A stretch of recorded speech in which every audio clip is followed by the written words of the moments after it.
தருமபுரி அருகே பேருந்து வசதி இல்லாததால் பள்ளி, கல்லூரி மாணவர்கள் 4 கிலோமீட்டர் தூரம் நடந்து செல்லும் நிலை உள்ளது.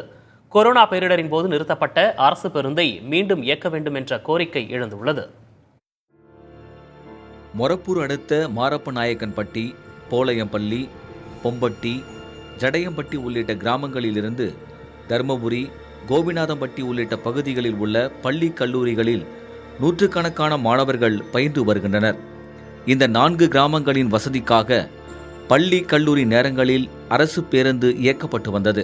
ஆனால் கொரோனா பேரிடரின் போது நிறுத்தப்பட்ட அந்த பேருந்து மீண்டும் இயக்கப்படவில்லை.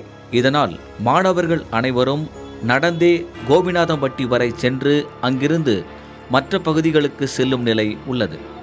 கூட இறங்கி நடந்து வந்தால் கூட நான் 5.5 கிலோமீட்டர் நடந்து வரணும்னா சாப்பிட மாறதுனால பிரேயரில் கூட நிற்க முடியாது. பிரேயர் நின்றாவே 5 பேர் ஜடையம்பட்டிக்காரங்க விழுந்துறாங்க.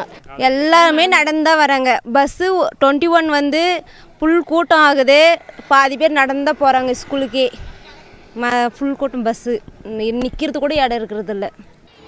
கோபிநாதம்பட்டியிலும் பேருந்துகளில் கூட்ட நெரிசல் காரணமாக மாணவர்கள் பேருந்து படிகளில் ஆபத்தான பயணம் செய்யும் நிலை ஏற்படுகிறது. சில நேரங்களில் அரசு பேருந்து நடத்துனர்கள் தங்களை தகாத வார்த்தைகளால் திட்டுவதாகவும் மாணவர்கள் வேதனை தெரிவிக்கின்றனர்.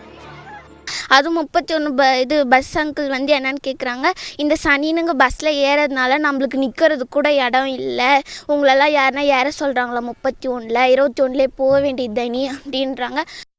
பேக் அவுத்து கீழே வச்சா கூட நிற்கிறதுக்கு இடம் இல்லை அப்படின்னு சொல்லிட்டு காலேஜுக்கு போகிறவங்களும் திட்டுறாங்க. எங்களால் அதெல்லாம் தாங்கிக்கவே முடியறதில்ல. ஸ்கூலுக்கு போகணுனாலே அவங்க திட்டத்தெல்லாம் நினச்சி பார்த்தாலே ரொம்ப கஷ்டமாக ஆயிடுது. சிறப்பு வகுப்பு முடிந்து இரவு நேரங்களில் வீடு திரும்பும்போது பேருந்து வசதி இல்லாததால் மாணவர்கள் அச்சத்துடனே செல்ல வேண்டியுள்ளது. கொரோனா காலகட்டத்தில் நிறுத்தப்பட்ட பேருந்துகளை மீண்டும் இயக்க பலமுறை கோரிக்கை வைத்தும் நடவடிக்கை இல்லை என்கின்றனர் கிராம மக்கள்.